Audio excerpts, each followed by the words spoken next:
찬송하리로다. 하나님 곧 우리 주 예수 그리스도의 아버지께서 그리스도 안에서 하늘에 속한 모든 신령한 복을 우리에게 주시되. 아멘. 이 절을 내가 지금 한 4주째 하는 건가 지금? 자, 오늘은 이 3절을 끝내겠습니다. 우리가 지난 시간에 그리스도 안에서까지 했어요. 그죠? 오늘은 하늘에 속한 그리고 모든 신령한 복 우리에게 주셨다. 이 세 가지를 보겠습니다. 하나님이 사도 바울이 이 하나님께서 영광스럽게 주신 이 복을 보고 너무 감격스러워서 찬송하리로다 선포를 하는 거예요. 얼마나 이 복이 어마어마하길래. 근데 그 복을 하나님께서 그리스도 안에서 우리에게 주셨다. 그래서 이 그리스도 안에서 할 때 그리스도 안에 있다라는 것은 어떤 막연한 추상적인 이론이 아니에요. 그리스도 안에 있다라는 것은 그리스도 임재 안에 있다라는 것이에요. 그리스도 안에 있다라는 것보다 더 중요한 것은 뭐냐면 내 안에 계신 그리스도가 더 중요한 것이죠. 내 안에 계신 그리스도를 발견될 때 내가 그분 안에 들어가게 되는 것이죠. 그러니까 이게 천지차예요. 그러니까 우리에겐 임재가 중요한 게 아니라 내재가 더 중요하다라는 것이죠. 내재. 아멘입니까? 자, 기름 부으심이 있어요. 이거 임재예요. 불이 있어요. 임재예요. 그 기름 부으심과 불은 내 안에도 있어요. 그러니까 내재에 있어서 가장 중요한 것은 뭐냐면은 바로 하나님의 말씀이에요. 그 하나님의 말씀을 내가 믿음으로 받아들일 때 그 말씀과 함께 성령의 기름 부으심과 불과 이런 모든 것들이 내 안에 같이 들어오게 돼 있어요. 내재하는 거예요. 그러니까 보세요. 사실 임재라는 것은 어디든 있을 수 있거든요. 어디든 있다라기보다도 요즘에는 임재도 막 그렇게 쉽진 않죠. 근데 우리 교회와 생명사에 계신 이 하나님의 임재와 기름 부으심 독특한 것은 뭐냐면은 이 기름 부으심이 우리 안으로 들어간다는 사실이에요. 그 이유는 뭐냐면은 우리의 모든 이 사역은 진리 체계를 따라 흐르기 때문에 그래요. 그래서 하나님의 말씀이 내 안에 들어오면서 성령의 기름 부으심이 내 안에 들어온단 말이죠. 그러니까 이 내재라고 하는 것은 뭐예요? 특별히 하나님의 말씀과 성령과 그리고 보혈이 내 안에 하나님이 이 세 가지를 내재시키셨다. 그래서 내 안에 계신 그 성령님을 제한하지 않을 때 우리는 그분 안에서 발견되게 되어지죠. 그러니까 어떻게 내 안에 계신 성령님을 제한하지 않는가? 그러니까 예를 들어서 매일매일의 기도 생활 가운데서 여러분이 순간순간 모든 상황 가운데서 어떤 그 케이스들 있잖아요. 내가 아까도 우리 세진사님이 쌀을 사야 돼. 그래서 내가 가지 마 이랬어. 그랬더니 막 울기 시작해. 섭섭한 거지. 나한테 섭섭하기보다도 사모님 이렇게 하려고 그랬는데 어떡해요? 그 과정 가운데서 성령으로 사는 사람은 성령님 안으로 들어가는 거예요. 성령님 왜 그렇습니까? 뭐가 문제입니까? 왜 내 안에서 뭐가 뜨는 겁니까? 왜 내가 섭섭합니까? 그 과정 가운데서 성령님께서 조명하실 거예요. 그때 내 뜻을 포기하고 내 생각을 포기하고 성령의 의지를 받아들일 때 자아는 죽어지고 성령님이 내 안에서 발견되어지는 것이죠. 다 이런 식이에요. 그러니까 상황과 환경과 논리 가운데서 내 생각과 내 방법으로 움직이는 게 아니라 성령의 의지가 무엇인가? 내 안에 계신 그리스도께서 무엇을 원하시는가? 우리의 관심은 거기에 있는 것이죠. 거기서 내 영적 하나님께 방향성을 돌리고 그분의 뜻에 따라 나를 내려놓고 그분의 의지를 받아들일 때 내 자아는 죽어지는 거예요. 그게 내 안에 계신 그리스도를 발견하는 과정인 것이죠.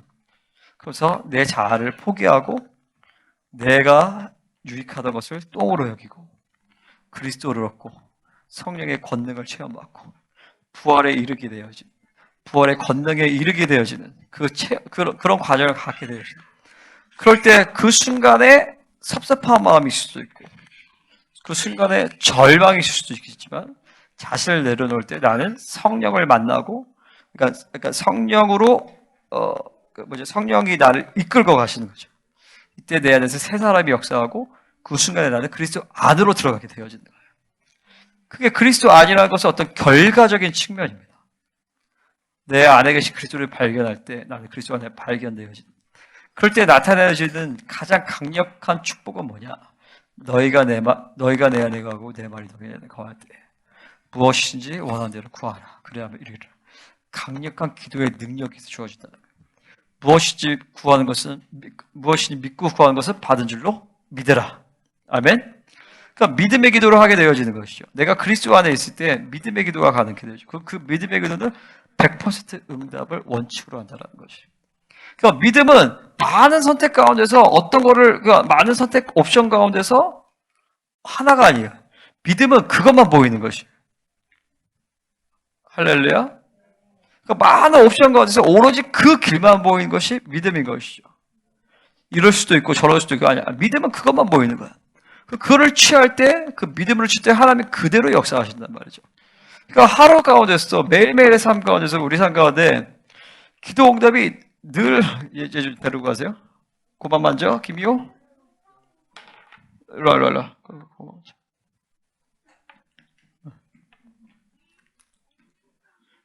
그러니까 성도들이 이 믿음의 기도가, 그러니까 그리스도 안에 발견되지 않아. 그 기도를 믿음으로 하지 않아. 그 기도에 응답이 없어. 그 기도를 안 하는 거야, 그냥. 기도가 응답이 안 돼도 그거에 대해서 힘들어하지 않아.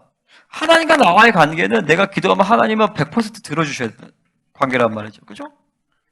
내가 내 자식이 있어. 내 자식이 나한테 아빠 뭐 해주세요. 근데 내가 그냥 쌩깔 수 없단 말이죠. 뭔가를 대답을 해줘야 될 거 아니야. 해주든지 말든지 안 해주는 이유를 내주든지 아니면 설득을 하든지. 마찬가지로 내가 하나님 앞에 뭔가를 얘기할 때는 그것은 공식적인 요청이에요. 아버지와 나와의 관계는 그냥 사적인 관계가 아니라 그분은 만왕의 왕이시고 나는 왕적 자녀란 말이에요. 그 왕적 자녀의 그 공식적인 요청은 반드시 왕은 그거에 대해서 공식적으로 대답을 해주셔야 돼. 나를 설득을 해주시든지 아니면 그거에 대해서 그 기도를 응답을 해주셔야 된단 말이죠. 할렐루야. 근데 이런 관계성을 유지하지 않으면 여러분들이 기도가 막연하게 돼버려요. 그러니까 기도하지 않아도 그냥 사는 거예요. 기도를 해도 응답이 안 돼도 괜찮은 거야. 괜찮으면 안 되거든. 왜냐면 아버지와 나의 관계는 그런 관계가 아니거든요. 반드시 아버지는 내가 부르시면, 내가 기도하면 100% 응답을 원칙으로 하는 약속을 그분이 나에게 주셨단 말이에요. 할렐루야. 그게 다 그리스도 안에서 이루어진 사건이에요. 그러니까 우리가 중요한 것은 뭐냐? 그리스도 안에, 그러니까 내 안에 계신 그리스도를 인정하고 그분을 환영하고 그분으로 살면서 그분 안에 있을 때 그리스도와 함께의 역사, with Christ 역사가 이루어지는 것이죠. 그래서 예수 죽음 내 죽음, 예수 장사 내 장사, 예수 부활 내 부활, 예수 보좌 내 보좌, 예수 재림 내 재림의 역사가 일어난다. 이게 이제 지난 시간까지 했던 얘기들이에요. 그죠? 할렐루야. 근데 오늘은 그 그리스도 안에서 하나님께서 우리에게 복을 주시는데 하늘에 속한 모든 신령한 복을 주신다. 아멘. 모든 신령한 복을 주신다. 하늘에 속한 복이다. 여기서 먼저 우리가 하늘에 속한을 보겠습니다. 왜 하늘에 속한 복이냐? 땅에 속한 복일 수도 있지만 하늘에 속한 복이다. 이 하늘에 속하다고 해서 우리 두 가지를 볼 수가 있어요. 첫 번째로 뭐냐면은 하늘이라고 얘기하는 것은 성경에서 편재하심에 대한 얘기를 하는 거예요. 할렐루야. 하늘은 우리가 신구약에서는 3천층까지 얘기가 나와요. 그죠? 근데 에녹 무덤까지 보면은 10천층까지 나오죠. 7천층 그리고 7, 8, 9, 17층까지 얘기가 나오죠. 그러니까 사도 바울이 셋째 하늘에 올라왔다 이런 얘기가 나와요. 근데 셋째 하늘이 낙원이었어요. 근데 이게 에녹서에 보니까 셋째 하늘에 낙원이 있고 일곱째 하늘에 보좌가 있어. 그 하늘에 보좌가 내려온 사건이 오수절 사건인 것이죠. 그죠? 그러니까 7개의 하늘, 그러니까 어쨌든 이 하늘에 속하였다고 할 때는 첫 번째 우리가 뭘 염두할 수 있냐면은 모든 하늘에 충만한 복이라는 것이에요. 그러니까 이 복은 교회에만 있는 복이 아니라 가정에만 있는 복이 아니라 직장에도 그리고 사업할 때도 뭐 어디서든 이 복은 유효한 복이다라는 것이죠. 우리가 주기도문을 할 때 하늘에 계신 우리 아버지 할 때 그것은 하나님의 편지하심에 대해서 얘기를 해요. 그분은 어디에나 계신다. 그러니까 편재가 쉽게 해서 이제 무소부재하신 하나님이다. 어디에 있든지 간에 그분의 임재는 충만하다. 이것을 받아들일 때 여러분은 어디에 있든지 간에 그분의 임재를 확 깔아당길 수 있어요. 그죠?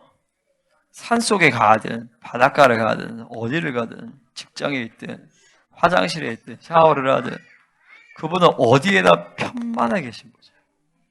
그러니까 어디를 가든 나와 늘 공통적인 하나님이에요. 그죠? 목사님은 집에 없을 수 있어. 내 남편은 직장에 없을 수 있어. 하지만 하나님은 어디에든 함께 계시다. 그러니까 어디에 가든 우리는 이론론으로 살게 될 수밖에 없는 것이죠. 교회에서는 경건한 크리스천으로 살아. 가정에서는 그냥 내 마음대로 살아. 직장에서는 좀 적당히 타협하면서 살아. 절대 그럴 수 없어요. 하나님은 어디에나 편지해 계십니다. 언제 어디서나 내 일거수일투족을 그분은 늘 항상 함께 하시고 그분은 늘 함께 하세요. 그러니까 우리가 늘 염두해야 될 것은 그분의 임재일 것이에요. 그러니까 직장이든 학교든 교회든 어디서든지 간에 우리는 이론론으로 살 수밖에 없는 거예요. 제가 막 그런 얘기 많이 들었어요. 요즘에 직장인들이 술집 가면 아가씨 있는데 이랬는데 많이 간다. 내가 몰랐는데 우리 사촌 형도 막 그런 데 간다고 막 얘기하더라고요. 근데 부인한테 비밀이래. 그런데 어떻게 합니까? 크리스천들이. 그곳에도 하나님 함께 계세요. 할렐루야. 주일 예배 때 임하시는 그 하나님은 그 자리에도 함께 하시고 그 자리에도 불꽃 같은 눈빛으로 바라보고 계세요. 할렐루야. 그러니까 제가 20살 때 20대 초반에 하나님의 임재 연습을 굉장히 집중해서 했었어요. 그래서 어느 정도 했었냐면 손바닥에다가 하나님의 임재를 인식하라. 근데 임재를 너무 인식을 못하는 거야. 그거를 막 4년 내내 굉장히 막 애를 많이 썼던 것 같아요. 근데 정작 임재가 거의 24시간 떠나지 않게 됐었어요. 그게 언제냐면 군대에서였어요. 군대를 가는데 임재가 안 떠나더라고. 그 신기하게. 그러니까 캠퍼스에 있었던 그 하나님이 군대에도 있더라고요. 여러분 군대가 참 쉽지 않은 곳이었어요. 근데 오히려 세상에 그러니까 나는 뭐 학교도 기독교 학교였고 고등학교 때도 일반 고등학교 했지만 뭐 근데 진짜 세상을 경험한 거는 뭐 군대였던 것 같아요. 그러니까 군대가 진짜 나쁜 놈들 진짜 많더라고. 근데 거기서 정작 임재가 실체되는 건 군대였어요. 그게 뭐냐면은 그 군대에서 오히려 기도도 더 못했고 훈련소에서 예배도 잘 못 드리고 뭐 일주일에 한번 그 기지교회가 개판이거든요. 여자들도 엄청 좋아하고. 근데 그 기지교회에서 막 수천 명이 같이 예배드려요. 근데 그때 아무도 일어서서 예배드려야 하는데 내가 혼자 서서 하나님을 경배하는데 하나님의 임재가 나의 집중적으로 슉 하고 가입이 되더라고요. 그러니까 뭐냐면 하나님은 어떻게 보면 교회도 문제가 아니야. 그러니까 교회가 문제죠. 교회가 문제인데 내 처해 있는 상황과 환경과 조건을 그분은 아세요. 그러니까 내가 다녔던 기지교회는 정말 구원의 역사가 없는 교회였어요. 내가 헌병이었기 때문에 왔다 갔다 사람들 다 알았지만 술 먹고 와가지고 술 취하고 와가지고 성가대하고 이런 사람들이 다 우리 그 기지교회 막 그 임원들이었는데 하지만 내가 하나님 제를 빨아당기니까 거기서 하나님으로 살 수 있게끔 하시더라고요. 할렐루야. 그러니까 하물며 여러분들, 하물며 우리 성도들은 그렇죠? 여러분이 처해 있는 세상과 환경과 그 조건 가운데서 하나님으로 100% 동행할 수 있는 하나님은 그 힘을 주십니다. 아멘. 왜냐하면 그분이 주시는 복은 하늘에 속한 복이기 때문에 그래요. 그분은 온 우주 만물 가운데 충만하신 분이기 때문에 그래요. 아멘. 그래서 이 복이 있어야 우리는 어딜 가든 하나님을 살 수 있습니다. 자, 두 번째로 실제로 이 하늘을요 이 셋째 하늘은 이렇게 나오죠. 에녹서에 나온 얘기인데 두 강줄기가 흐릅니다. 한 강줄기를 적과 꿀이 흐르고 하나는 포도주와 감람주가 흐르죠. 생수의 강이 발화돼요. 창세기 2장에서 보면 자세히 보면 에덴의 강이 4개가 아니라 5개예요. 하나는 뭐야? 에덴 동산에서부터 삼천쪽으로부터 낙원으로 흐르는 그 강이 영적인 강이 있는 것이죠. 실제로 우리가 이 말씀을 듣기 전에 그때 성지순례 할 때 그때 우리 열받교에 투시하는 그 자매가 있어요. 우리 유미 자매님이 거길 가는데 하늘에서 젖줄기가 내려온다는 거예요. 계속 하늘에 이슬이 쭉 내려온다는 거예요. 근데 나중에 보니까 그게 그 젖줄기예요. 실제로 그 젖줄기는 지금도 예루살렘에서 에덴 동산에 계속 그 강줄기를 내려오고 있어요. 근데 지금 신약의 교회가 지금 이곳이 또 영적으로 에덴이란 말이죠. 그죠? 계속 우리 가운데 강줄기가 생수의 강이 쭉 흐르고 있어요. 아멘. 그리고 또 보면 여러분 한 사람 한 사람이 에덴 동산이에요. 그게 어디 나와요? 나를 믿는 자는 내 배에서 생수의 강이 흐른 같이 그의 배에서 생수가 흘러나오리라고 했단 말이죠. 그 뭐냐면 여러분 한 사람 한 사람이 하나님의 성전이 되었기 때문에 여러분 각 사람을 통하여서 에덴 동산이 흘러나오고 있어요. 에덴 동산에 강줄기가 흘러나온단 말이죠. 지금 내가 얘기할 때 성령의 강줄기가 기름 부심이 흘러나오고 있어요. 이 강줄기가 흘러나오는 것 자체가 하나님이 이 교회 가운데 3,000층을 열어놓으셨기 때문에 그래요. 3,000층을 열어놓으시고 하늘의 그 보좌에 맞다 놓게 하신 것이죠. 그리고 7,000층의 하늘의 보좌가 내려온 사건이 바로 오순절 성령 강림의 역사인데 그때 하늘의 보좌가 에스겔서 1장에서 보면 하늘의 보좌를 봤더니 딱 두 가지로 보이는 거야. 에스겔 8장에서도 나와요. 허리로부터 밑에 봤더니 불이야, 불. 다니엘서 9장에서도 동일하게, 다니엘 7장에서도 동일하게 나오죠. 주님의 허리로부터 밑에로부터 보좌로부터 불의 강이 흘러요. 그리고 보니까 위에서부터 위에는 단세라고 되어 있어요, 단세. 이 단세가 히브리어로 뭐예요? 하시말이죠. 호박보석, 엠버라고 번역이 되는데, 이것이 현대 히브리어에서도 바로 전기라고 번역이 되어지는 것이에요. 그러니까 강력한 에너지가 주님의 보좌로부터 막 발산하는 광채가 팍팍 나는 것이. 그러니까 지금 인류 가운데서 전기라는 것은 1800년도에 개발이 됐지만 사실 인간의 육체 자체가 몸 자체가 깊이 보면 전기로 구성이 되어 있어요. 전자 원자의 구성. 그리고 이것을 깊이 줌아웃을 하면 이 우주도 자기장과 전기로 움직인단 말이죠. 그 전기, 에너지의 근원이 어디냐? 바로 하나님의 보좌인 것이죠. 할렐루야. 그 하나님의 보좌에 강력한 두꺼비 집이 있는 거예요. 그 두꺼비 집을 딱 셧다운 해버리면 이 창조의 모든 것이 다 꺼버리는 거죠.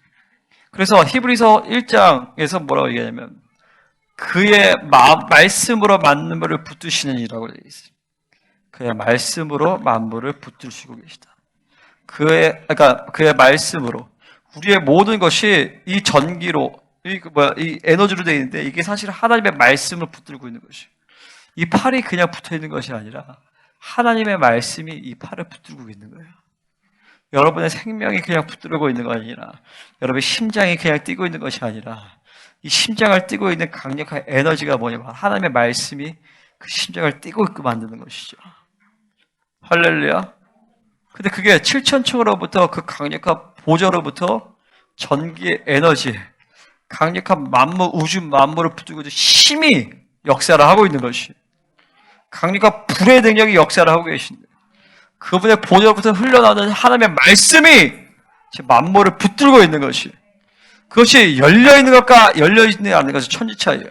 그러니까 하늘에 속한 신령한 복이 있다는 것을 그 복이 교회에게 주어지는데 이 복이 주어져 있는 교회가 아니라 그런 하나님의 말씀이 운행하는 것이고 불이 운행하는 것이고 전기가 운행하고 하나의 에너지가 운행되어지고 하늘의 천군천사의 모든 역동성들이 다 움직일 수 있는 것이죠. 우리가 에녹 2, 3, 4에서 보면 나오겠지만 하나님이 에녹을 세우시고 그리고 에녹에게 하나님이 모든 영광과 존귀와 막 영광과 광의를 다 입혀버리세요. 그것이 사실은 다 하늘의 복이에요. 할렐루야. 다 하늘의 복이에요. 하늘의 영광과 복. 그래서 그리스도 안에서 가능한 모든 것을 하나님이 우리에게 교회 가운데 다 주신 것이죠. 그래서 뭐예요? 그리스도의 모든 존귀. 예수님이 하나님의 아들이듯이 너도 하나님의 아들. 그분이 후사이듯이 너도 후사. 그분이 성전이듯이 너도 하나님의 성전. 그분이 새 언약의 존재이듯이 너도 새 언약의 존재라는 그 존재의 그 존귀를 우리에게 부여하신 것이죠. 할렐루야. 그러니까 이 하늘에 속한 신령한 복, 하늘에 속한 복이라고 했을 때 이것은 모든 복을 사실 다 주신 거예요. 너희가 아들이 떡을 달라는데 누가 돈을 주며 생선을 달라는데 누가 뱀을 줄 자가 있겠느냐? 너희가 악한 자라 할지라도 너희 자식에게 좋은 것을 주거든. 하나님의 하늘에 계신 너희 아버지께서 좋은 것을 주시고자 하는데 그 좋은 것이 뭐야? 성령을 너희에게 주시고자 하는 그 성령을 이미 우리 안에 내주시신 것이죠. 그 성령이 우리 안에 내주셨다는 건 뭐예요? 너에게 다 준다라는 거예요. 그리스도에게 내게 모든 걸 다 줬듯이 너에게 모든 걸 나에는 다 줄 수 있다는 거죠. 다 준다라는 거죠. 다 주었다라는 것이죠. 그게 교회예요. 할렐루야. 그래서 지난 시간에 첫 시간에 얘기했죠. 마카리오스, 복되신 하나님. 디모데서 1장 11절. 그 복되신 하나님의 뜻은 뭐예요? 하나님은 행복하시다라는 거예요. 왜 행복해? 내가 이 자녀를 너무 사랑하는데 이 자녀를 너무 사랑해서 완벽하게 책임지게끔 무한대로 책임지기 때문에 하나님 행복하시다라는 거예요. 그래서 그런 비유를 했어요. 사업을 하는데 얼마 전에 김동민 집사님이 뭐 계약건이 왔었는데 놓쳤어. 그래서 내가 괜찮아. 더 좋은 건이 있을 거야. 참 세상에서는 한 번 놓치고 두 번 놓치고 세상에 기회는 세 번밖에 없다 그래. 아니야. 하나님은 무한대로 여러 번 보여줘. 사업을 하는데 아버지가 엄청 부자야. 그 아버지가 야 내가 10억 줄게 해봐. 망했어. 100억 줄게 해봐. 망했어. 근데 야 내가 무한대로 줄게. 망할 수 있어 없어? 없어. 그게 바로 교회라는 것이. 근데 여러분 이게 믿어야 돼요. 아멘입니까? 그래서 하나님의 교회는 뭐예요? 자원의 한계, 능력의 한계, 지혜의 한계가 없다. 아멘입니까? 나는 이것을 난 진짜 믿습니다. 이제 진짜 믿어요. 그러니까 하나님이 하나님 편에서 능력이 없어서 뭐 주시는 것이 아니에요. 주지 못하기 때문에 그게 하나님 아프신 거예요. 그러니까 우리는 기도하고도 응답 못 받아. 그러면은 기도하고 응답 못 받아서 원망한 게 아니라 그 하나님이 주시고자 하는 마음을 상실시킨 아버지의 마음을 아프게 한 걸 회개해야 되는 것입니다. 왜 아버지는 너에게 주실 때 못 주실까? 아, 주실 수가 없구나 지금. 내 것을 받을 수 있는 심령이 아니구나. 그것을 회개해야 되는 것이죠. 그러니까 이거를 모르면 계속 여러분들은 하나님 앞에 뭔가를 뜯어내기 위해서 얻어내기 위해서 자꾸 뭔가를 그러니까 우리도 후사잖아요. 그죠? 할렐루야. 나는 후사예요. 나는 월급 받기 위해 일하지 않아. 나는 유업을 받는 자다 말이죠. 그런 비유가 있어요. 어느 날 마당새가 있었는데 마당새가 주인 어른이 참 이렇게 막 주인 어른이 볼 때는 열심히 하셔가고 안 볼 때는 뺑이 치고 이랬단 말이야. 근데 어느 날 주인 어른이 야 마당새 일로 와봐라. 다 방석이다. 금방석이죠. 왜 그러세요? 그랬더니 야 이제 우리가 너를 자식이 없잖냐. 너를 양자 삼기로 했다. 거짓말하지 마세요. 아니야 진짜. 그러니까 모든 증서를 다 보여줬어. 그래서 네 명의로 다 했어. 그때부터 마당새가 아버지 하면서 그때부터 뺑이 쳤을까 안 쳤을까? 또 뺑이 안 치는 거지. 왜 다 자기 건데. 그죠? 마찬가지야. 그러니까 유업을 이을 자는 그러니까 율법으로 살지 않아. 할렐루야. 아멘. 그러니까 우리들 하나님 앞에 월급 받기 위해서 하는 것이 아니에요. 그러니까 하나님 앞에 자꾸 뭔가를 뺏어와야 되고 뭔가를 복을 얻으려고 하고 그 자체가 여러분들이 이 율법의 흐름 가운데서 그러니까 하나님이 나에게 모든 걸 주셨다. 그분 나의 아버지시다. 이런 부분들이 믿어지지 못하기 때문에 그래요. 그러니까 만물이 너희 것임이라고 했어요. 그죠? 그러니까 근본적으로 하나님과 나의 관계에 내가 뭐 없어서 막 내 생존을 해결해야 되고 내가 뭐 먹고 살기 위해서 애를 쓰고 육체에 빚을 지고 그렇게 살아가는 존재가 아니에요. 그 하나님과 나의 근본적인 관계는 뭐냐면은 주고받는 관계, 기브 앤 테이크의 관계가 아니라 생명의 관계인 거죠. 그분이 나에게 생명을 주셨고 나도 그분에게 생명을 드리고. 그러니까 성도들도 마찬가지예요. 여러분의 교회에 있어서 뭔가를 기브 앤 테이크의 관계, 내가 이 정도를 교회에 이렇게 하면 나는 교회에게 이 정도를 얻어간다. 그거 벌써 꽝이에요. 여러분 종이에요, 종. 그 하나님과 기브 앤 테이크 관계죠. 그게 아니에요. 그래서 교회는 모든 걸 요구하시는 거예요. 생명을 드려라. 네가 가진 전부를 드려라. 나도 마찬가지고. 내가 월급 받기 위해서, 내가 먹고 살기 위해서, 내가 내 생계를 책임지기 위해서, 내 처자식 먹여 살기로 내가 목회하나?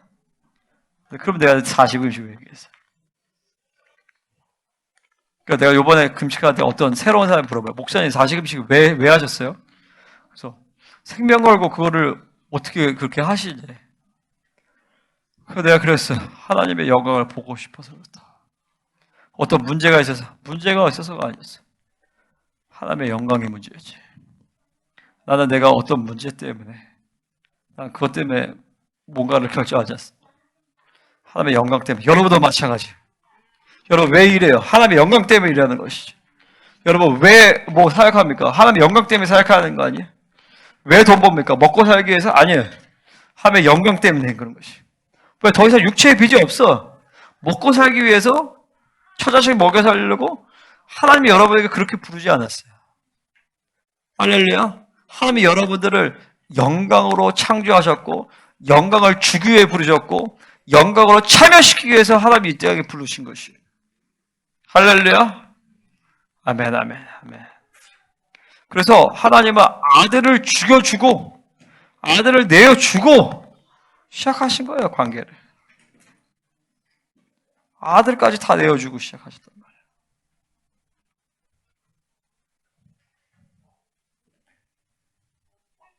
그걸 모르면 자꾸 하나님과의 관계가 사치스러운 관계가 됩니다. 두 번째로 신령한 복을 보겠습니다. 신령한 복이란 뭐야? 영적인 복이라는 것이죠. 복이란 말은 히브리어로 바라카라는 뜻이에요. 이 바라카라는 어떤 뜻이냐면 낙타가 무릎 꿇다라는 뜻이 있어요. 그러니까 이 복이라는 것은 근본적으로 순종을 전제해요. 그리고 그 복을 주시는 분도 무릎을 꿇고 우리에게 복을 주시는 것이죠. 그러니까 이 복이라는 것 자체가 벌써 굉장히 관계적인 언어예요. 그죠? 그러니까 우리는 복을 얻고, 그러니까 이 동양적인 어떤 이 기복신앙 사상에서는 복을 주는 분, 복을 받는 어떤 관계성이 중요하지 않아. 복이 중요하지. 그죠? 근데 히브리어의 복이라는 것 자체는 굉장히 관계적인 언어예요. 받는 자도 무릎을 꿇고 받고, 복을 빚는 자도 무릎을 꿇고 주게 되어 있어요. 그분이 우리와 같이 낮아져서 복을 주신단 말이죠. 이 복의 처음은 어디냐면 창세기 1장 28절에 생육하고 번성하여 땅에 충만하여 정복하라. 이 모든 생물을 다스리라는 것이 복이에요. 그러니까 이 리더십의 복이 하나님이 주신 근본적인 복입니다. 그러니까 이 복에서 벌써 이 원수와의 영적 전쟁에 대한 것들을 다 전제하고 있었어요. 그러니까 뭘 정복해? 뭐 동물들을 정복할 거야?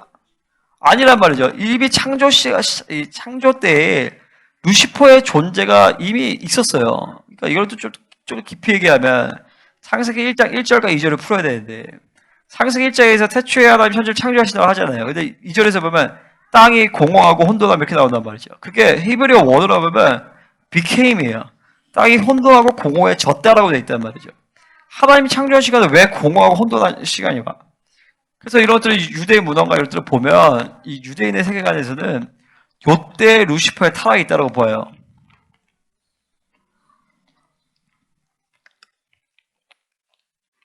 근데 하나님은 그 루시퍼가 존재하는 창조 세계 가운데서 하나님은 인간 창조를 시작하셨단 말이죠. 그러면서 그들에게 정복하고 영적 전쟁에 대한 권세와 능력 이거를 하나님 주신 거예요. 물론 그 리더십의 축복은 지금 에덴 동산의 그 테리토리를 전 세계적으로 확장해야 되는 이런 어떤 그 하나님 나라 확장에 대한 사명이 있었지만 동시적으로 영적 전쟁에 대한 원수를 몰아내고 완전히 진멸시키는 그 리더십의 권세를 가지고 있었단 말이죠. 할렐루야. 근데 아담과 하와가 타락하고 범죄한 이후에 이 권세를 빼앗기고 이것을 예수님께서 오셔서 다시 되찾으신 사건이 바로 십자가의 사건인 것이죠. 그래서 히브리서 6장 14절에 이 복을 회복하시고 내가 반드시 너에게 복 주고 복 주며 너를 번성하게 하고 번성하게 하리라고 하면서 창세기 1장 28절에서 말하는 복의 회복을 이야기하는 것이에요. 그래서 바로 아담에게 주어진 그 복을 이제 하나님의 교회를 통하여서 예수 그리스도를 통하여서 이 교회에게 그 복을 주신 것을 이야기하는 것입니다. 그래서 교회는 뭐예요? 분봉왕이에요. 분봉왕. 왕적 권세가 있어요. 그래서 모든 음부의 문을 닫을 수 있는 권세가 있을 뿐만이 아니라 하늘의 문도 열고 닫을 수 있는 천국의 열쇠를 주셨단 말이죠. 그죠? 그래서 나중에 보면 나오죠. 창세기 에베소 30절에 보면 천사들에게 각종 지혜를 알게 하려면 천사들도 명령하면 천사들도. 근데 그게 갑자기 생긴 복이나 갑자기 생긴 권세가 아니라 그 아담서에 나오잖아요. 하나님이 아담을 창조하시고 모든 천사들로 하여금 아담에게 경배하게 만드셨어요. 그러니까 애초에 이 사람이라는 존재는 천사들보다 위에 있는 존재를 하나님이 그 영적 질서를 권위를 만들어 놓으신 것이고 예수 그리스도를 통하여서 교회에게 그 영적 권위를 회복시키신 것이죠. 할렐루야. 그럼 이 권세를 교회가 믿지 않으면 이 권세를 교회가 사용하지 않으면 하나님의 전체적인 창조 질서에 어마어마한 손실이 일어나게 되어지는 것이에요. 그러니까 이 복이 이제 이 영적인 복이 영적인 복. 그건 뭐냐면 인간은 영으로도 살 수도 있고 혼으로도 살 수도 있고 육으로도 살 수가 있어요. 그죠? 육으로 살면 육이 움직일 대로 다 방치하면 사는 거야. 대부분의 사람들은 다 혼으로 삽니다. 그래서 고린도 어디지? 고린도전서 산다. 그래서 고린도전서 15장 45절에서는 인간이 생령이 됐다. 리빙 푸시케라고 얘기하고 있어요. 그 리빙 푸시케는 뭐냐면은 살아있는 생령이라는 뜻이에요. 그러니까 하나님이 사람을 창조하시고 호흡을 불어서 살아있는 생령이 되었다. 그러니까 뭐냐면 인간은 하나님으로 살지 않으면 필연적으로 지 생각으로 살 수밖에 없다는 것이에요. 그러니까 사람은 사고로 살 수 있고 육으로 살 수 있고 영으로 살 수 있는데 이게 다 실체예요. 그러면 우리에게 중요한 건 뭐야? 영이 중요하단 말이죠. 그죠? 영으로 살아야 돼. 대부분은 다 사고로 산단 말이에요. 그러니까 사고를 내 생각을 죽이는 것이 영성에서 가장 중요한 것이죠. 할렐루야? 그러니까 우리가 거듭났다고 할 때 그 거듭남은 영의 거듭남을 얘기한단 말이죠. 내 영이 거듭나고 그 거듭난 영에 성령과 말씀과 보혈이 내재되는 것이에요. 그렇지만 사고는 아직 완벽하게 거듭나지 않았어요. 그러니까 이 사고 안에 있는 내 생각, 내 방법, 내 경험, 세상적 경향성, 바빌론의 욕구들을 죽여가는 과정이 바로 성화의 과정인 것이에요. 그러니까 이게 영적인 복이다라고 했을 때 막연하게 그냥 신령이 아니라 아까도 얘기했지만 영적인 복이 풀어지지 않으면 육적인 이 사고와 이 육의 영역 가운데서 절대 그 복들이 풀어지지 않아요. 응? 쉽게 얘기해서 지혜가 막혔어. 무지해. 그건 혼의 문제가 아니야. 영의 문제지. 영적인 세계에서 뭐가 풀어져야 돼. 그 영이 풀어졌다고 해서 인간론을 좀 더 깊이 들어가더라면 엄밀히 말해서 영이 풀어졌다기보다도 영의 통로가 막힌 거죠. 사고의 묶임을 통하여서. 그거를 풀어내면서 그 영의 통로가 온전하게 되면서 하나님의 공급의 통로가 지혜가 열리게 되는 거죠. 아멘? 그래서 이게 그러니까 이게 우리가 소위 묶임이라고 얘기할 때 이 묶임이 어디 있을까요? 묶임이 뭐 어디 있어? 여기 있어? 묶임의 위치는 그러니까 묶임이라는 것은 영적인 거란 말이죠. 영적인 거. 그러니까 내 몸이 이렇게 있지만 영적 세계의 공간은 다르게 있어요. 그러니까 내 몸이 요만하다고 해서 내 영이 요만한 게 아니야. 내 몸은 요만하지만 내 영은 훨씬 더 클 수 있어요. 혹은 훨씬 더 작을 수도 있어요. 커지기도 하고 작아지기도 해. 실제로 영적 세계를 보면 천사들이 커지기도 하고 작아지기도 해요. 그러니까 뭐지? 옛날에 우리 귀신 들린 어떤 분 축사할 때 군대 귀신이 들어가 있었단 말이야. 그러면 이 사람 보면 내가 축사를 하면서 이제 의문점이었어. 이 사람 보면 어떻게 귀신이 많이 들어갈까? 근데 그때도 내가 영적 공간이라는 것을 잘 몰랐었어요.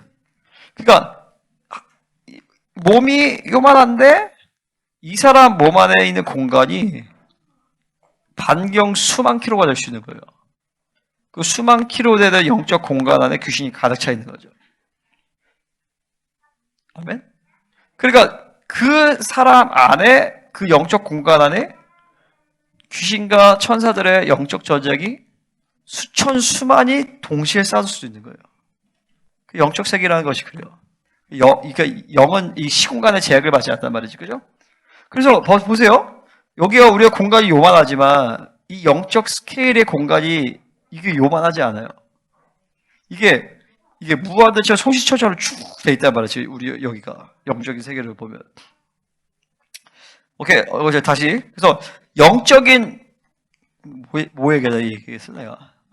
그러니까 영적인 세계에 대한 그러니까 영적 세계를 풀어야 된단 말이에요. 영적 세계를. 그러면은 그 묶임에 대해서 할 때 그 묶임은 영의 작용이란 말이야. 그러니까 쉽게 얘기해서 영 그리고 혼 이렇게 육이 있는데 사고의 묶임을 통해서 그 영적인 묶임을 만드는 거죠. 그러면 내 안에 어떤 것들을 막아놓는단 말이야. 근데 이게 반복적인 죄를 짓거나 아니면은 계속 반복적으로 어떤 이 원수에게 노출이 되면 영적인 세계가 묶여버려요. 그 하늘이 묶여. 이 하늘을 풀어야 돼. 그래서 아까 같이 그런 전쟁을 하면서 여러분들이 전쟁을 제대로 하면 분명히 아까 기도하면서도 어떤 부분에서 영적인 세계가 풀어진 사람도 있을 거예요. 아멘? 그러면 신기하게 갑자기 현상 세계에서 보이는 현상들이 달라지는 거야. 갑자기 지혜가 열린다든지, 갑자기 모르는 돈이 생긴다든지, 아니면 갑자기 어떤 사람이 열린다든지, 아니면 갑자기 기름 붓이 풀어진다든지, 갑자기 습관적으로 졌던 죄악들이 끊어진다든지, 갑자기 우리 애가 상태가 좋아진다든지, 그러니까 그런 것들이 다 영적인 복이란 말이에요. 영적인 복. 그러니까 교회는 이 영적 세계를 묶고 푸는 전문가들을 키우는 것이 교리적으로 그리고 윤리적으로 훌륭한 사람들은 뭐해? 어차피 영이 다 막혀야 돼. 그러니까 혼적인 사람을 만드는 거는 교회에 아무런 관계가 없어요. 할렐루야? 윤리적이고 도덕적이고 좀 착한 그 전혀 다른 문제가 내가 킹덤 패밀리 할 때 얘기했지만 세상에 착한 사람은 없거든요. 사실 결혼해보면 다 알아. 다 지 생각 있고 다 자기 판단과 기준이 있어서 다 부딪혀. 근데 자아를 죽일 수 있어야 돼. 그 뭐냐 자기 생각을 죽일 수 있어야 돼. 그 뭐냐면 영적인 세계에 대해서 자아를 죽이고 그 영적인 세계를 풀어내는 그 사람이 중요하단 말이죠. 그러면 그럴 때 그 영적인 세계에서 이 혼적인 변화가 육의 변화가 온단 말이죠. 그러니까 우리는 계속 여러분들이 이 교회에 와서 뭘 배우냐? 말씀의 지식을 배우는 게 아니에요. 할렐루야? 엄밀히 말해서 여러분이 말씀의 지식을 배우는 게 아니에요. 말씀은 성령이 여러분에 오실 때 이미 모든 진리의 책에는 다 들어가 있단 말이죠. 할렐루야? 그러면 내가 지금 선포하는 것은 여러분에게 모르는 것을 깨닫게 하는 것이 아니라 이미 들어가 있는 말씀을 기름 부으시 따라서 스파크가 일으키게 만드는 거예요. 스파크가. 나도 하나님의 말씀의 진리를 선포하면 기름 따라하고 여러분 안에 그래서 요한일서 2장 17절에 뭐라고 해요? 아무도 너희를 가르칠 필요가 없고 너희 안에 있는 기름 부으심이 너희를 가르친다고 했어요. 그것은 뭐냐면 여러분이 모르는 걸 배우는 것이 아니라 성령이 이미 여러분 안에 모든 말씀과 진리를 가지고 다 오셨고 이것이 진리일 때 여러분 안에서 아멘 아멘 공명을 외치면서 그 기름 부으심이 같이 역사하게 돼 있단 말이에요. 할렐루야. 그러니까 말씀이 안에 들어가고 기름 부으심이 안에 들어가면서 새 언약의 존재이기 때문에 그 말씀대로 살아가는 것이 가능해지는 거예요. 왜? 말씀이 안에서 돌아가니까. 모르는 것을 내가 배워서 알려고 해봐. 죽도록 해봐. 그게 되나? 모르는 것을 내가 배워서 내가 터득해서 그걸 내가 사람이 바뀐다? 그건 윤리와 도덕이죠. 절대 영은 그렇게 사람이 그렇게 변하지가 않지 아니에요. 하나님이 인간을 변하게 만드신 디자인이 새 언약의 존재라는 것인데, 그것은 뭐야? 하나님의 성령과 말씀과 보혈을 안에 내재시키신 거잖아요. 그러니까 이 말씀을 통하여서 계속 그 성령께서 내 안에 공명을 치신단 말이에요. 기름 부으심이 공명을 쳐. 그래서 내 안에서 나로 하여금 인사이드 아웃으로 변화시키시는 거예요. 할렐루야. 그러면서 말씀을 체계하고, 그러면서 내 영과 사고 안의 진리가 돌아가면서 여러분이 하나님의 사람으로 변화가 되어지는 것이죠. 근데 그게 내 안에 말씀이 와 있기 때문에 가능한 것이죠. 아멘? 그러니까 필연적으로 교회 선포되어진 말씀은 영을 때리는 말씀이어야 돼. 영적인 말씀이어야 돼. 그 영적인 말씀이라는 건 뭐예요? 내가 믿음으로 말씀 먹어야 되는 말씀인 것이고, 진리여야 되는 것이고, 그 말씀이 내 안에 경험되어서 기름 부심을 움직이는 말씀이에요. 그리고 그럴 때 여러분들도 그러니까 지식적으로 전하는 말씀이 아니란 말이죠. 그것을 위해서 하나님이 목사님 훈련시켜서 여기 세운 거 아니에요. 진리를 선포하는 자로. 내가 많이 알아서가 아니야. 진리의 통로로서 그걸 준비하는 시간을 갖게 하신 것이죠. 더 나아가서 인간의 영이라는 것은 히브리어로 하나님의 형상인데요. 이 하나님의 형에서 히브리어로 셀렙이라는 뜻이에요. 이 셀렙이라는 건 뭐예요? 잘라냈다는 뜻이야. 그러니까 보세요. 그런 거 생각해 보세요. 하나님은 아담 한 사람을 만드셨어요. 하와도 빚으셨죠. 아담을 통해서. 그 다음부터는 하나님이 만드신 사람이 한 명도 없어. 다 애를 낳고 이렇게 해서 파퓰레이션을 하게 하대. 인구가 드러나게. 근데 동물들은 그렇지 않아. 동물들은 말씀으로 일어나라! 나와! 땅에서 내라! 했단 말이에요. 근데 왜 사람은 그렇게 하지 않으셨을까? 말라기 2장 15절에 나와요. 하나님께서 사람을 공장에서 찍어내듯이 찍어내지 않는단 말이죠. 왜냐하면 하나님은 사람을 당신의 형상으로 창조하셨기 때문에.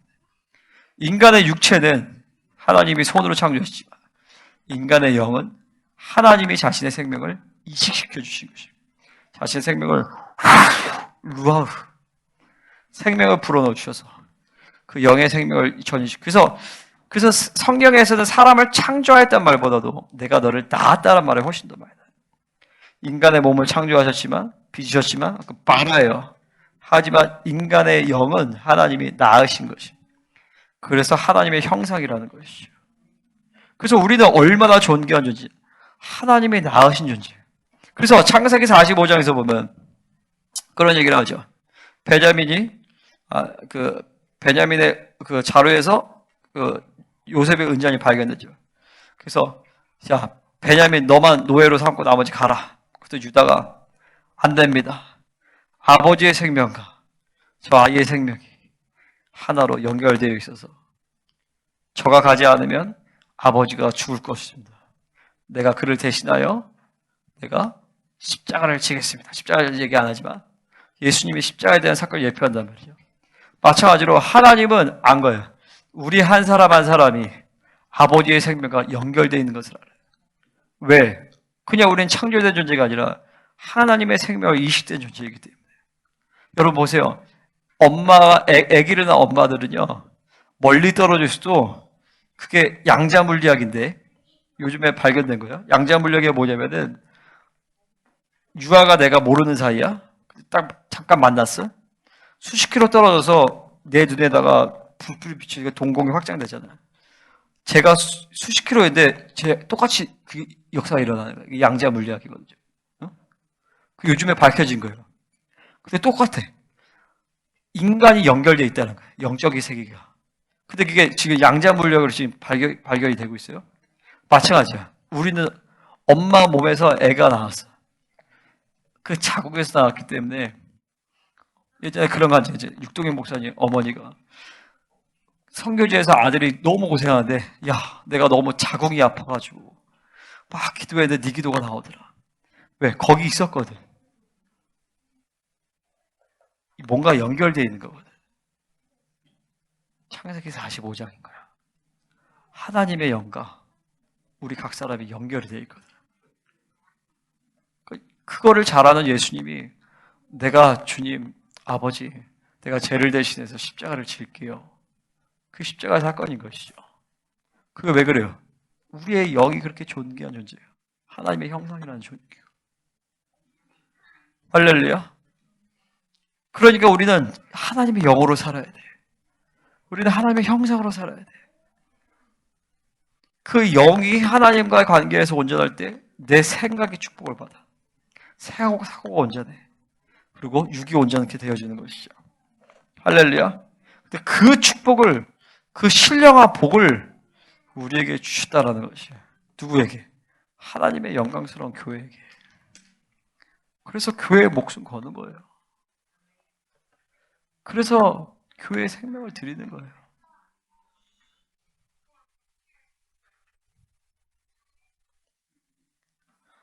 사도행전 20장 28절 하나님이 자기 피로 사신 교회를 너에게 맡기셨다.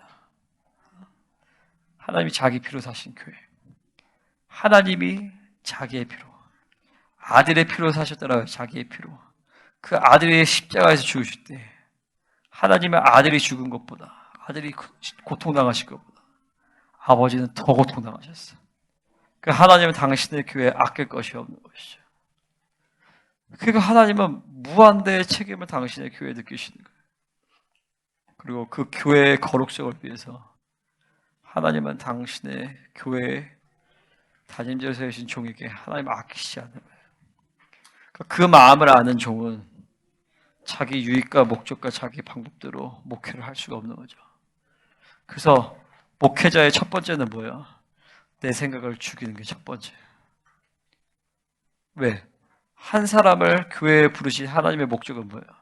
여러분 한 사람을 좋은 사람 만들기 위해서가 아니라 여러분 한 사람을 예수님처럼 만들게 하시기 위해서기 때문에 어떻게 내가 열심히 하면 여러분 한 사람 예수님처럼 만들 수 있겠어요? 내가 아무리 노력한들 여러분 한 사람을 하나님처럼 만들 수 있겠어요? 불가능하죠. 그러니까 내가 할 수 있는 유일한 건 뭐야? 철저히 자기를 비우고 나를 죽이는 것밖에 없는 거예요.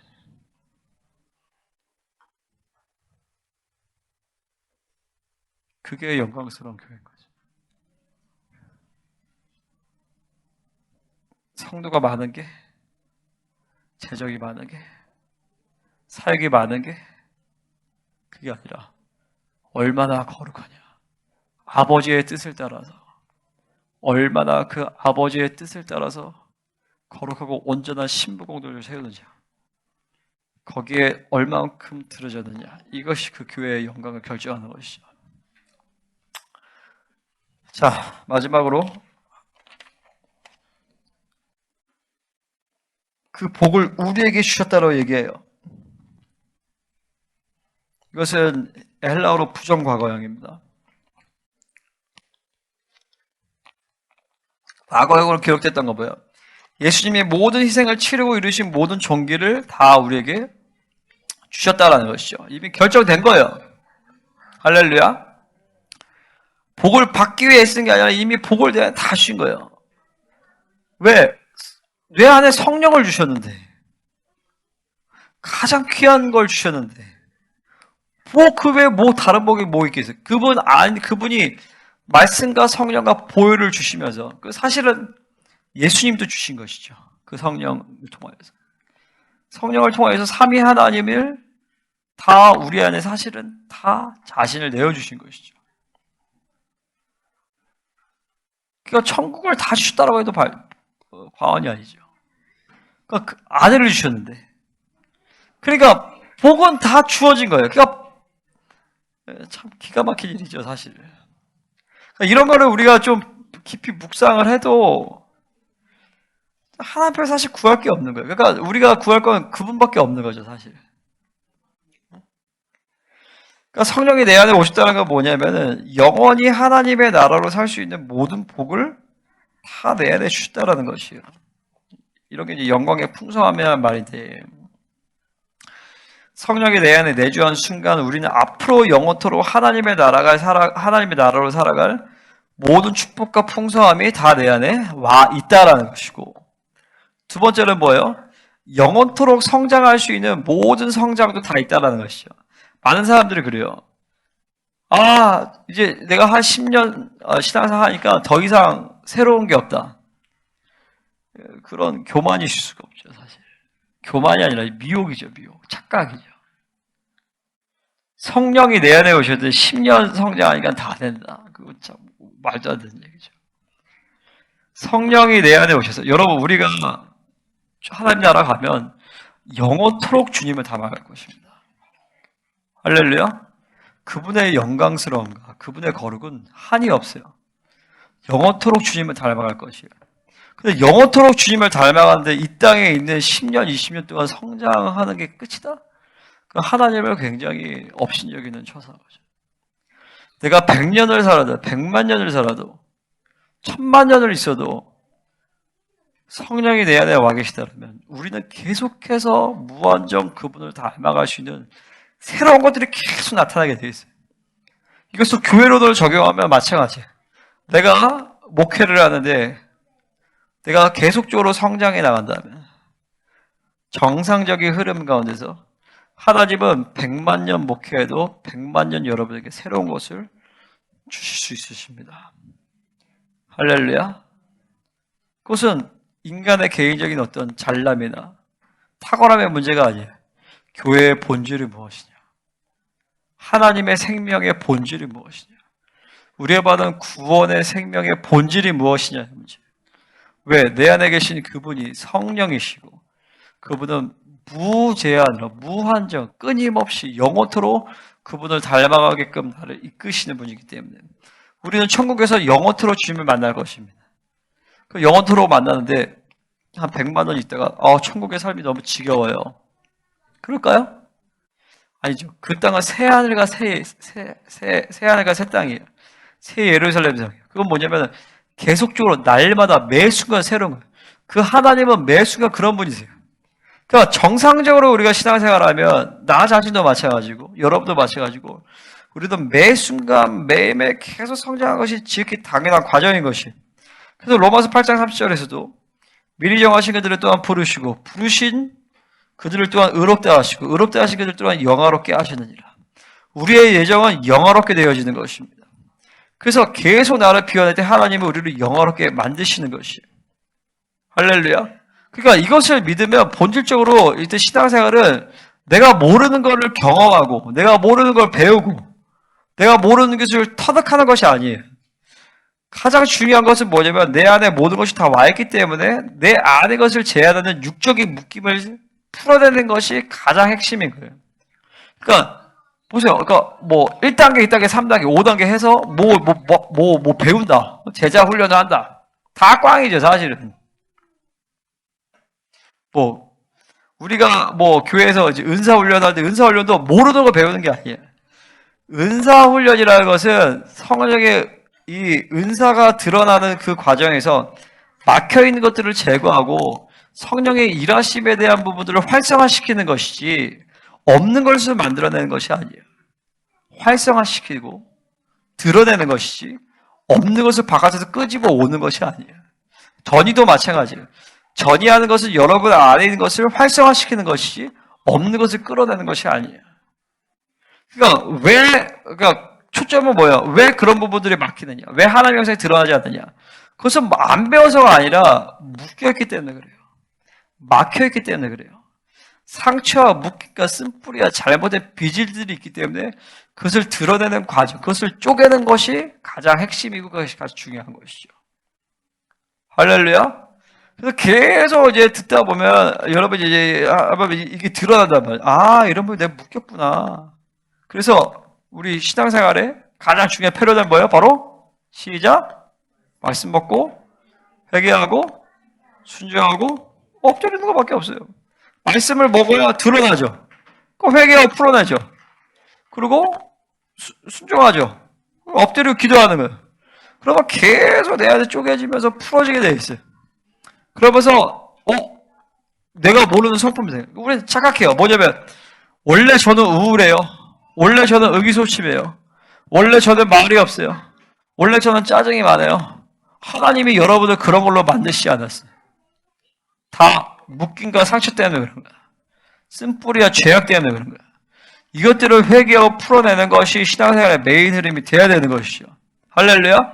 그러니까 얼마만큼 이 신앙생활의 방향성을 잡고 말씀 먹고 회개 순종 없느냐 집중하느냐에 따라서 여러 방에서 막 새로운 것을 계속 풀어줘요. 그러면서 새로운 막 하나님의 지혜가 임하고 은사가 임하고 능력이 임하고 그래서 내 인생에 많은 여기서 영화로움을 축축축축축 들어가야 돼 있어요. 저도 이번에 40일 금식하면서 많은 게 풀어졌어요. 많은 게 풀어졌어요. 정말 내가 진짜 돌아보면 하나님의 은혜밖에 없고 너무 기적적이었던 것 같고 내가 막 40일 금식 거의 마지막 때도 잘 돌아가니까 막 그 주변에 계신 동역자분들이 막 놀라시고 막 기어다녀야 되는데 마스크도 안 쓰고 다니고 근데 보세요. 내 체격에 내가 62kg에 14kg 빠져거든요. 보통 40일이면 20kg 이상이 빠져요. 14kg도 별로 안 빠지고 그 막 독이 막 올라와. 독이 하나도 안 올라왔어요. 마지막까지 물 잘 먹었어요. 하나님이 잠도 잘 자게 하셨어요. 근데 오늘은 수면 밸런스가 깨져서 한두 시간밖에 못 자는데 그리고 힘들었던 내면의 전쟁이었어요. 그러니까 내가 막 그렇게 체격이 좋은 것도 아니고 그러니까 거기다 상황적으로 보면 우리는 넷을 키워. 이런 모든 환경 가운데서 하나님 전적인 은혜로 그것들을 행하게 하시면서 내 안에 처리해야 하는 많은 영역들이 있어요. 능력을 받으려고 한 게 아니야. 내 자아를 죽이기 위한. 근데 그 과정 가운데서 하나님이 많은 것들을 이제 하나님 더 풀어나가실 것이에요. 할렐루야. 여러분도 사모하세요. 꼭 금식을 통해서만은 아니지만 정말 자유하기를 사모하세요. 그러니까 무엇보다 하나님과의 관계가 새로워지고 지금 막 하나님과의 막 이런 관계성이 풀어지니까 내가 얼마나 좋은지 몰라요. 그렇잖아요. 목숨 걸만 하잖아요, 사실.